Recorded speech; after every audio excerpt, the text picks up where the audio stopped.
Missed opportunities will be the title of this one. Steelers offensively missed a lot, but defensively as well. I thought they did a very good job adjusting after a really slow start, and then they had opportunities to end drives without Miami coming away with points. So, Chris Adamski, I mean, you had potential interceptions.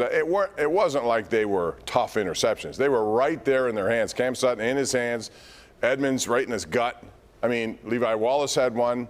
To me, that could be the biggest story of this game. Yeah, it's pretty bad when we're sitting here trying to list all the interceptions. We can't even, we don't know what we've missed in every starting DB almost across the board. And that's the shame, because the defense, I think, considering the weapons they were up against and the amount of, you allow 16 points in the game, shut out a team in the second half, you do all these good things after a really bad start in the first quarter. You do all these good things, but yet it's almost the break but don't bend a defense or something, where you don't get the splash play, and that ends up, it's a lot to ask the defense, I get it, but you know, if this defense is supposed to be the strength of the team, they've got to make at least one of those splash plays. Yeah, I think above average game by the defense. I think the fact that there were no takeaways contributes to why I wouldn't say like a great effort like, say, last week against Brady. And there were no like layup plays, you know, where there was a coverage malfunction and somebody got behind your defense for a long touchdown. They've done a remarkable job under Tomlin of taking one of the best weapons in the NFL, Tyreek Hill, and he almost never kills him. He does not have a 100-yard game against them.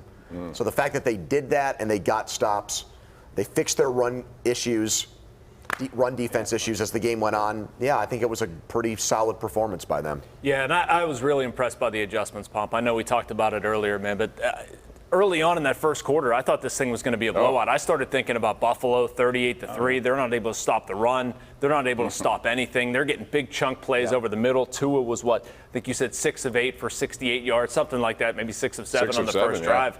I mean, absolutely incredible. And, you know, I think about this from a how close were they standpoint. I mean, we're literally talking about 4 balls that hit defensive backs' hands. If any of those would have been caught in the second half, anything to break that string of punts, this is a completely different football game. We're not talking about Kenny Pickett's 3 interceptions. Well, if Sutton rolls on, they don't get the 3 points. Right, that's a gift, 3 points. And you're driving to kick a field goal to tie the game instead of needing a touchdown to win it. That was a field position changer. I mean, it was right there in their territory. They got it.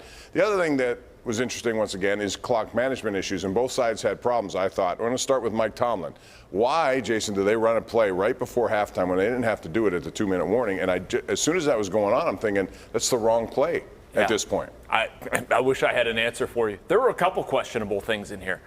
We were talking about the play at the end of the game for the Dolphins when they went for it, or earlier in the game, the 4th and 3 that they went for. I didn't understand that call, the percentages, whatever. But yeah, it seemed like they were sort of making it up as they went along. I'm not sure. I don't have an explanation for it. The one at the end of the first half with the Steelers, I just didn't get. To me, there was no rush to do that. What are you doing?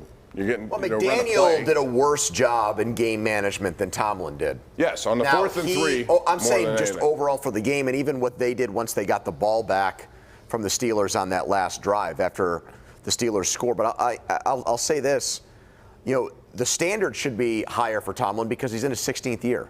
This is a first-year head coach.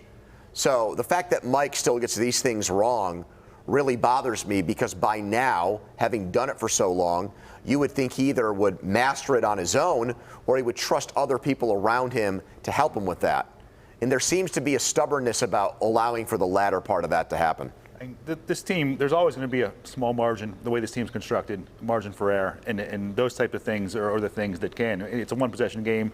It comes down to the end. Those type of things, allowing a field goal to happen at the end of the half when you don't have to, can't change it. I will say, the run defense, I think, has been, if we're really kind of grasping at straws here, a 2-5 team maybe, and we're talking about these things, the run defense has been better these last couple of weeks, and I think that's maybe one thing you could finally kind of hang your hat on, that as bad as it was last year, that at least you saw the penetration a lot of times. There's some of these short yardage stops that you just weren't seeing last season or earlier this season. All right, I want to get back to the 4th and 3 McDaniel situation. I still can't figure that one out. I don't care what analytics say. You're in a game that's turning into a tough game. It's a 6-point game. When you have a chance like that with a guy who never misses, apparently, Jason Sanders. He did last week, but okay, but I mean, he's pretty reliable, especially from that distance. Sure.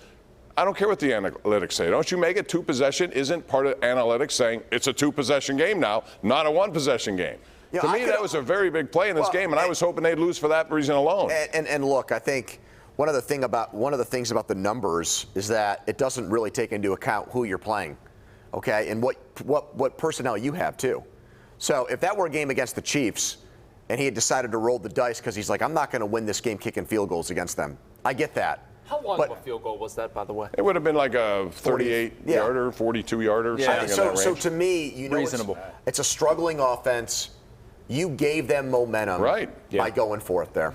The Steelers have one half the entire season where the offense scored more than 11 points, okay? So you get a 9-point lead in the second half. That's a great point. You get a 2-possession lead against the Steelers. You got to be feeling like you're in pretty good shape to win the game. I don't say put it away. It's too early to say that. I want to power on the Steelers offense, but a 9-point lead against them is proven to be enough that you should be able to win a game. So that's the part that I don't understand. Again, if you're playing the Chiefs or the Bills or whatever, you need to score, and that wasn't the case. That's an interesting stat you threw out there. That tells you everything you need to know about the Steelers offense. We'll continue this. Steelers lose 16-10. More talk on the Pittsburgh Steelers, who dropped to 2-5, coming up next, right here on the #1 Cochran Sports Showdown. The Sports Showdown is sponsored by GMC Sierra.